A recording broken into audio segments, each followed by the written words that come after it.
안녕하세요. 예수의 정성결계 안양 목사입니다. 안식년 기간을 가지고 있어요. 25년 만에 처음으로 충분한 쉼의 시간을 가지고 있습니다. 하나님 앞에 감사의 마음이 가득합니다. 제가 안식년을 가지는 거에 대해서 아마 사람들이 두 가지 마음이 공존할 수 있다고 생각을 합니다. 하나는 정말 잘됐다. 몸이 늘 아프셨는데 또 너무너무 과로가 될 만큼 강행구를 했는데 이제 좀 쉼을 가지니 다행이다. 이럴 때 다양한 나라들 둘러보고 보고 듣고 경험하고 배우고 넓어져서 돌아오면은 우리들에게도 유익이 되겠다. 이렇게 생각할 수 있는 사람이 있을 겁니다. 또 우리에게 성도들 아니지만 외부 사람들 중에도 참 잘됐다. 애쓰며 고군분투했었는데 저런 시간도 꼭 필요하지. 이렇게 생각할 수도 있을 겁니다. 자, 반대로 또 어떤 생각을 가지는 사람이 있을 수 있느냐? 아니, 여행이나 다니고 좋겠네. 바람이나 쐬고 좋겠네. 또 이렇게 약간 삐딱하게 생각할 수 있는 사람도 있을 수 있다라고 생각이 되어집니다. 제가 분명하게 말씀을 드립니다. 긍정적으로 생각하는 사람이 바람직합니다. 그렇죠? 어떤 면에서는요, 마찬가지예요. 긍정적으로 보려면 한없이 긍정적일 수 있고요. 부정적으로 보려면 한없이 부정적일 수가 있습니다. 똑같은 가나안 땅을 봤어요. 안악자손을 봤어요. 성을 봤어요. 토산물을 봤어요. 땅을 봤어요. 10명의 정탐꾼들은 부정적으로 봅니다. 거미를 삼키는 땅입니다. 여호수아 갈렙은 말합니다. 쉼이 아름다운 땅입니다. 제가 개척했을 때 진짜 밑바닥 빡빡빡빡 지었어요. 예배 드리다 말고 물 퍼내기도 하고 정말 어렵고 힘든 과정이 많았어요. 이때 어떤 동기 목사님은 그 아버지 도움을 받아가지고 번뜩하게 건축된 교회 담임 목사님으로 청빙을 받아갔어요.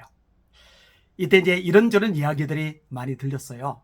그걸 이제 좀 부정적으로 말하는 사람들도 있었던 반면에 저를 포함해서 몇몇 사람들은 또 긍정적으로 말을 하는 거예요. 근데 그거 굳이 깎아내리고 부정적으로 말하고 비판의 목소리를 낼 필요 없잖아요. 축복해주면 되잖아요. 그래, 거기서 사역 열심히 해라. 영혼들을 살려라. 하나님께서 기뻐하시는 사역자로 우뚝 서라. 이러면 되잖아요. 그죠? 사실 그때 저야말로 비교를 하려면 얼마든지 비교가 됐을 겁니다. 왜냐?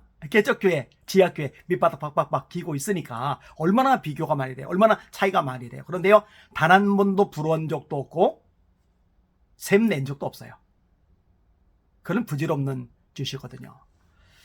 그 안식년 맞아서 제가 이곳저곳을 다니고 있는데 사실 이렇게 하게 된 계기가 뭐냐? 몸 상태 때문이었죠. 예전에도 몸은 아팠어요. 그런데 움직여져요. 근데 어느 시점인가부터 몸이 아프기만 한 게 아니라 움직여지지를 않아요. 그리고 제가 아픈 거는 그래도 잘 참아요. 이 부분에 대해서는요, 진짜 많이 겪었기 때문에 어지간한 건 참아요. 아니 보고 빨리 예수님 오셨으면 좋겠다. 그럼 안 아플 텐데. 이런 말을 하기도 하지만 그럼에도 불구하고 버티는데요. 이 두통이 닥치면서 그게 이제 어려워졌어요. 왜냐? 다른 거 아픈 거는 참으면 되는데 두통은 심하게 밀려들 경우에 설교를 쓸 수가 없어요. 설교를 할 수가 없어요. 성경 구절이 생각이 안 나요. 그러니까 다른 건 참으면 되는데 이건 참을 길이 없는 거예요. 왜? 설교를 준비할 수 없고 설교를 할 수가 없으니까. 저에게는 목숨보다 귀한 게 설교거든요. 그래서 진통제를 먹었어요. 제가 뇌수술을 받고 나서도 진통제를 안 먹던 사람이에요. 그만큼 제가 독해요. 아내가 저보고 정말 독하다고 말할 정도로. 그런데 이 두통은 진통제를 제가 계속 먹어요. 왜냐? 설교를 해야 되니까.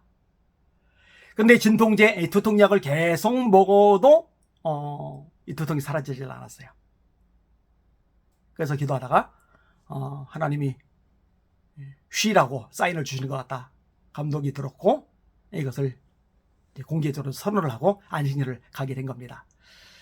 지금도 말씀 기도에는 집중을 해요. 그런데 예전처럼 책상에 오래 앉아있기보다 여기저기 많이 걷잖아요. 하루에 막 15,000보도 걷고 20,000보도 걷고 그러니까 뒤꿈치가 아파요. 안 걷다 걸으니까. 그런데 정말 감사한 게 뭐냐면요, 두통이 거의 사라졌어요. 할렐루야. 얼마나 감사한지 몰라요.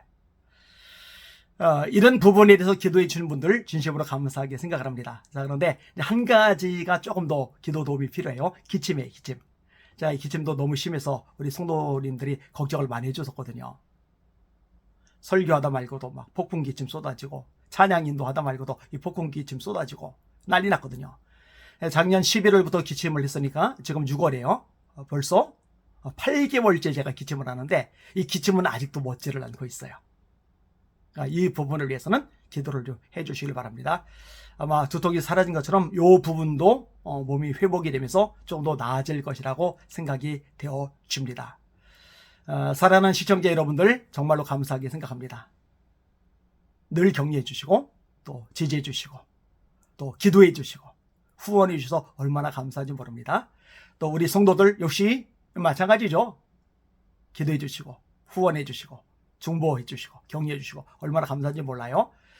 사실은 이런 도움, 이런 후원, 이런 기도가 아니었다면은 빚덩이에 올라섰을 겁니다. 뭐 이게 돈을 쌓아놓고 그걸로 이렇게 타국도 가고 불가능하거든요. 숙박 없고 불가능하거든요. 근데 후원들을 해주신 분들이 있기 때문에 이게 빚이 되지 않은 상태로 지금까지 지내올 수가 있는 거죠. 물론 아낄 수 있는 건 최대한 아낍니다. 이번에 일본 갈 때도요. 사실은 이제 제가 영상으로는 굉장히 다양하게 올리니까 많이 오랫동안 간 것 같은데 아니에요. 2박 3일 갔다 왔어요. 2박 3일인데 가는 날 오후 비행기를 탔으니까 저녁쯤에 도착했죠. 그 다음에 다음날 저녁 되기 전까지 둘러보고 그리고 그 다음날 비행기 타고 들어왔으니까 실제로 제대로 구경을 한 날은 그 사이에 낀 하루예요. 하루. 그러면은 왜 그렇게 가느냐. 아까 이동 회장님이 만나서 이야기를 나눴는데 왜 그렇게 갔냐고 물어보길래 비행기 값이 되게 싸거든요. 30만 원짜리. 그러니까 시간대를 제가 원하는 대로 맞추지를 못해요. 그러니까 제대로 구경을 안 하는 하루 동안에 여러 곳 다니면서 다양하게 영상을 찍다 보니까 굉장히 오래 있었던 것 같지만은 아무튼 그런 식으로 나름대로 조율을 해가면서 움직여가고 있습니다. 주님의 이름으로 날마다 전진하고 승리하시길 바랍니다. 주님 살아계시고 역사하시거든요. 우리 진리 가운데 선한 싸움을 싸울 수 있기를 소망합니다. 날마다 전진하고 승리합시다. 할렐루야.